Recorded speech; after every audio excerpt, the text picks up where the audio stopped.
Olá, meu irmão, olá, minha irmã, tudo bem com você? Como você está? Hoje é um dia muito especial, Dia das Mães.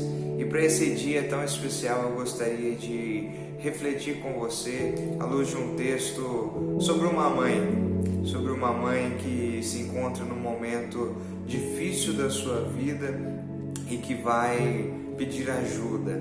E eu gostaria de refletir sobre esse texto com você, que está no livro de 2 Reis, capítulo 4, 2 Reis 4, do versículo 1 até o versículo 7, que diz assim: Certo dia, a mulher de um dos discípulos dos profetas foi falar a Eliseu: Teu servo, meu marido, morreu, e tu sabes que ele temia o Senhor.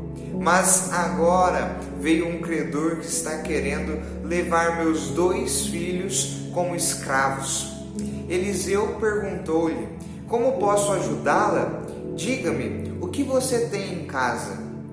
E ela respondeu: Tua serva não tem nada além de uma vasilha de azeite. Então disse Eliseu: Vá pedir emprestadas vasilhas a todos os vizinhos, mas peça muitas. Depois entre em casa com seus filhos e feche a porta.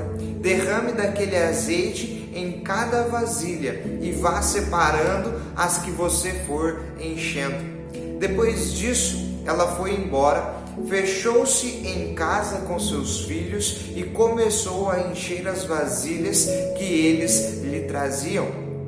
Quando as vasilhas estavam cheias, ela disse a um dos filhos: Traga-me mais uma.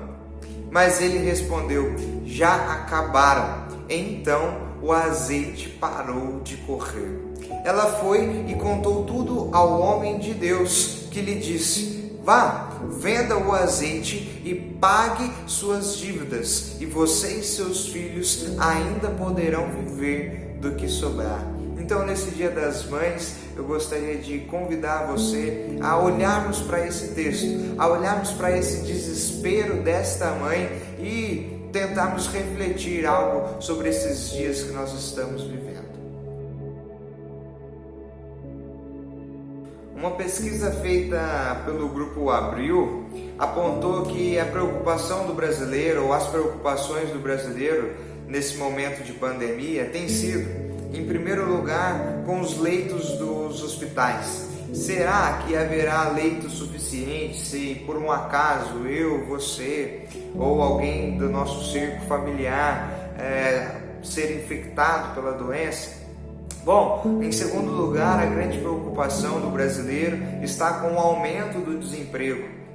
Nós já vivíamos numa situação complicada e ainda mais com o advento do vírus, do coronavírus, nós vivemos numa expectativa ruim de que podemos ainda aumentar o desemprego no nosso país. E, em terceiro lugar, a grande preocupação do brasileiro é com a saúde familiar. Será que as pessoas da minha família, será que as pessoas que me cercam, os meus amigos, as pessoas que eu gosto, serão infectadas, terão problemas de saúde? Então, se tem uma coisa que nos deixa desesperados, é ter alguém da nossa família correndo um risco de vida, E eu quero te chamar a atenção que imagine o desespero desta mãe com a possibilidade dos seus 2 filhos serem escravizados. A situação que já era ruim, o marido tinha morrido, ela estava sem como ter o sustento da casa, parece ficar ainda pior, pois os seus 2 filhos poderiam ser escravizados. A situação estava prestes a desabar. Então, nesse momento de desespero, o que fazer? E é isso que eu queria conversar conosco à luz deste texto. O que fazer diante de tal desespero? Diante desses momentos de angústia, de tanto desespero? O que nós podemos fazer?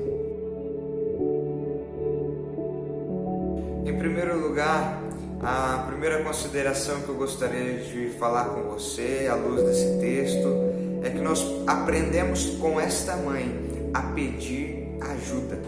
O versículo 1 diz assim: certo dia, a mulher de um dos discípulos do profeta foi falar a Eliseu: teu servo, meu marido morreu, e tu sabes que ele temia o Senhor.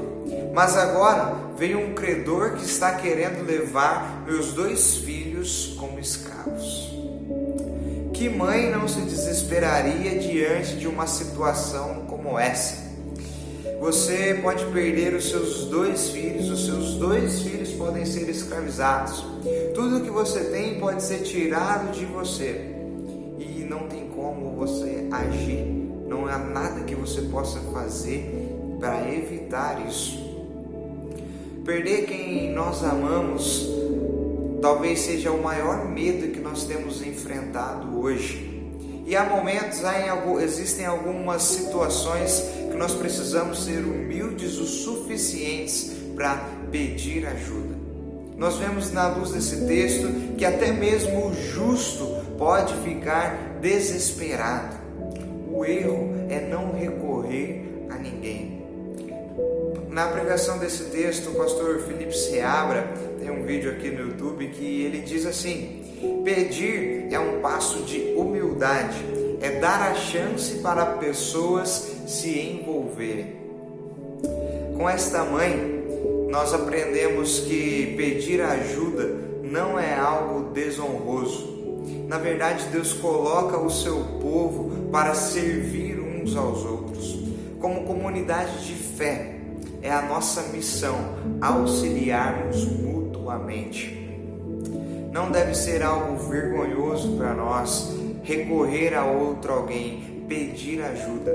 Na verdade, é a nossa missão como filhos de Deus, como comunidade de fé, abençoarmos uns aos outros, pedirmos ajuda, ajudarmos para que possamos ter paz, para que possamos viver em paz, longe do desespero. A segunda consideração que eu gostaria de fazer com você, à luz desse texto, é que às vezes nós precisamos alterar o nosso campo de visão. O versículo 2 diz assim: Eliseu perguntou-lhe: como posso ajudá-la? Diga-me o que você tem em casa. Ela respondeu: tua serva não tem nada além de uma vasilha de azeite. É importante nós reforçarmos aqui a figura de Eliseu, um profeta, um servo de Deus, chamado também no final do texto como um homem de Deus, que recebeu ali uma iluminação divina para ajudar aquela mãe. O caminho que Eliseu percorre aqui é muito parecido com o caminho que Jesus faz com cada um de nós. Ele leva a viúva a olhar para a sua vida sobre nova perspectiva. Ela sabia que tinha azeite na sua casa, porém ela ainda não tinha visto o azeite sob a perspectiva de Deus. Então Eliseu altera o campo de visão daquela mãe, abre os seus olhos para que ela possa enxergar conforme Deus enxerga. Nós precisamos olhar para a nossa vida, para aquilo que temos nas mãos, sob a perspectiva de Deus. Em alguns casos da nossa vida, a resposta não está no quanto nós temos olhado para a situação. Nós já podemos ter olhado por todos os lados, de todos os ângulos. Não está no quanto, mas no como nós temos encarado, como nós temos enxergado a situação. A partir de qual perspectiva nós temos encarado a vida. O desespero normalmente nos leva pelo lado prático, pelo lado solucionável das coisas e frequentemente não nos permite ouvir a voz de Deus. Muitas vezes o que nós precisamos fazer é parar para ouvir a voz de Deus. Parar de ficar olhando a situação e olhar o que Deus enxerga, olhar sobre a perspectiva de Deus. A terceira consideração que eu gostaria de fazer com você que nós podemos aprender com esta mãe, vivendo sobre o desespero, é sobre ação e fé. O versículo 3 e 4 dizem assim: Então disse Eliseu: Vá pedir emprestadas vasilhas a todos os vizinhos, mas peça muitas. Depois entre em casa com seus filhos e feche a porta. Derrame daquele azeite em cada vasilha e vá separando as que for enchendo. Eliseu evoca daquela mãe ação e fé. Ele dá duas ordens para ela. A primeira é: vá, peça vasilhas muitas aos seus vizinhos e depois feche a porta. Fique a sós. Muitas das vezes, diante dos momentos difíceis, nós tendemos a ficar paralisados diante do desespero. O profeta nos provoca a agir.